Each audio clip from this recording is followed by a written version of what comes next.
Hi everybody, welcome to another edition of the Sunday Drive.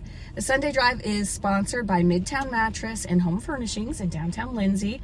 They have so much more than just mattresses though. They have home furnishings, home decor, and they recently started carrying Ashley furniture. So thank you so much to our sponsor, Midtown Mattress, for sponsoring this segment. And today we are going to be speaking with Barbara Doyle, and Barbara is the managing director of the Kawartha Lakes Museum and Archive, who has seen an explosion in visitors in the last little while, and she has also run for the NDP federally and provincially. So we're going to talk to her about all of that and a lot more on this edition of the Sunday Drive.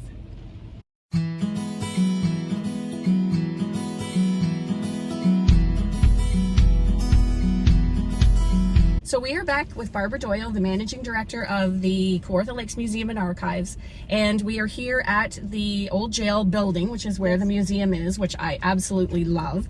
Tell me a little bit more about it, because things here have really exploded in the last little while. You were doing a presentation to council about the increase in people through the door, the increase in funds that you've received. Tell me a little bit about some of the most popular exhibits and how you managed to do this. Okay. Thanks so much, Pamela. Yes, we've seen an incredibly huge response. We've been working really diligently over the last several years through COVID, keeping things running and improving. Some of our current exhibits include a new one that's called World War II by Air, Land, and Sea, and it focuses on the local members that serve, so in the different divisions, and really getting the visitors to understand that beyond what you see on TV and in movies, these were real people who lived here, worked here, came home. Not everybody did, but these ones that we're focusing on did, and you know how they interacted with their community even after the war. So really that local connection is a big part of that exhibit. We have several other new exhibits right now that are one's called Laundry, the Never-Ending Story. We can all relate to that. Absolutely. So it's a great way to see the old artifacts and talk about, you know, things that are very common and how they play such a big part in our lives, which is kind of an interesting concept. And we have a new art exhibit as well, called The Art of Fancy Work, which is these beautiful framed Victorian wreaths made by local women. We have 5 local women that are featured. And these wreaths are well over 100 years old and framed in deep shadow box frames. They're really beautiful. So those are just 3 of the newest exhibits that are on display right now. And we've done things on this before, that there is talk that the museum is haunted because of where it is, right? Is that a draw for people as well? Absolutely.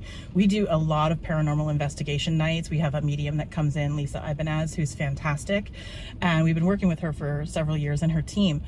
The building, it's a good story, whether you believe or not. It's still a really good story. So the building is super haunted. I've been working here over 5 years now, so I've seen some things, heard some things. Me too, honestly. Yes.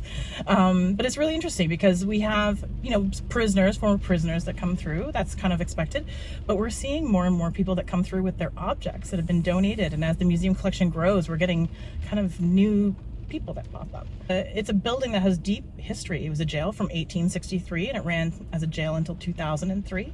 So it's a lot of history. A lot of people were through this building over the decades. It's a perfect spot for the museum, really. It really is. It's really wonderful because we keep it open as a public space, and because we do, the public can see all aspects of it, and money is being poured into it over so many different years. But we went through and we said, how do we make this open year round? How do we get there? We need, you know, core staff. That's one of the hardest things that has been able to get is operational funding. We have been able to raise our revenues. In 2018, this building did $32,000 in revenue for that year. That's not enough. This year we're doing over 600,000. Wow. Yes. That's unbelievable. Yes. Next year we're passing a budget over 800,000. And a large part of that is staff money. It's really, really necessary. We can't operate the door. We can't operate collection work or programming without the consistent people to do that work. And it's really important we have the right people to do that. And museums, if I must say, are not something that I would say across the province and probably across Canada that are really known for growing.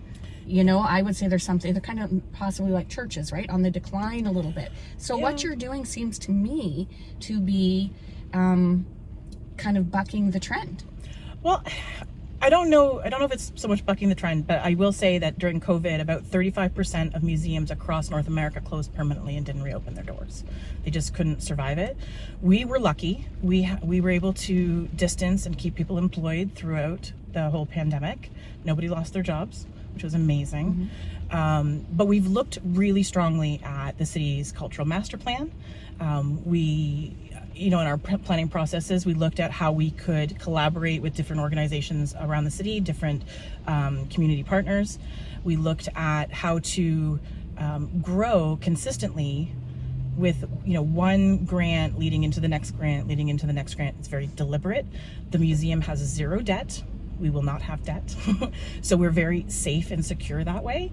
But we're always at the risk of, if we lose operational funding, then how do we pay staff? So it's always that thing.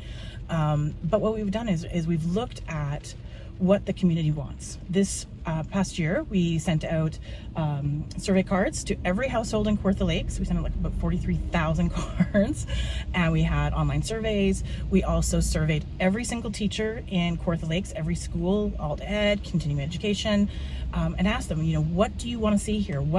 Have you been here before? What do you expect to see here? What would you like to see here that we're not providing now? With the schools, we were saying, how can we support your educational programming? Right, and that's another aspect, right, of what absolutely. You're doing now. Absolutely. So we really support youth. We're working with different community groups to try and bring more youth in. We work really strongly with scouting and guiding. We're actually just implementing a new program with Boys and Girls Club for their youth mentoring program, which will be amazing. We're very excited about that.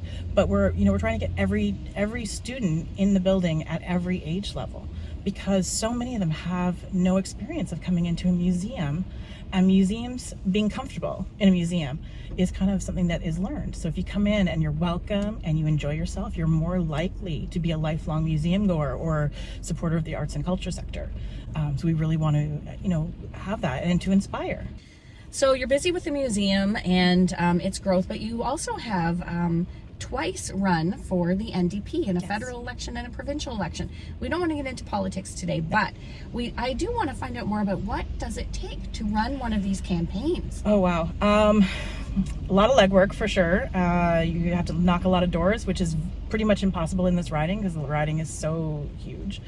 And you need to raise a lot of money. You need to raise a lot of support. And I think as a candidate, you have to really believe in what your party's mission and mandate is, what their plans are for how they're going to help people. And that's what really drew me to the NDP, is that, we're really, we're about helping people.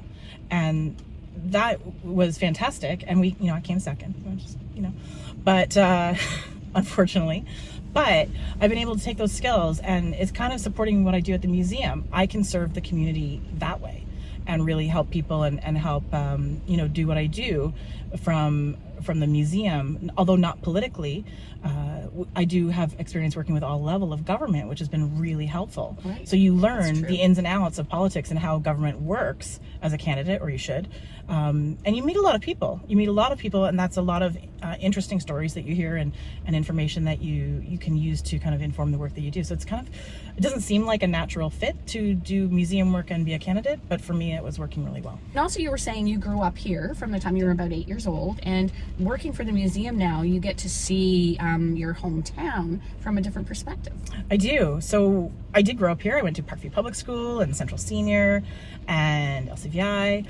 And, when you're growing up here, you don't really notice a lot of things as a kid. So you might, have a different look at, old buildings. You just think, oh, they're an old building. Now, through the museum, I look at old buildings and think, oh, that's where J.D. Flavel lived, or, oh, that's the Carew House, or here's where the lumber mill was. And we look at the depth of history as related to our current history, I guess, and it's really much more interesting than what people really think it is. At least I think so. It's one of the values of kind of working in a museum and having that deep local connection, because you may have more information about the area where you live, or things that happened over the time period. I'm kind of lucky because I'm actually hometown girl working in my hometown museum, which is wonderful.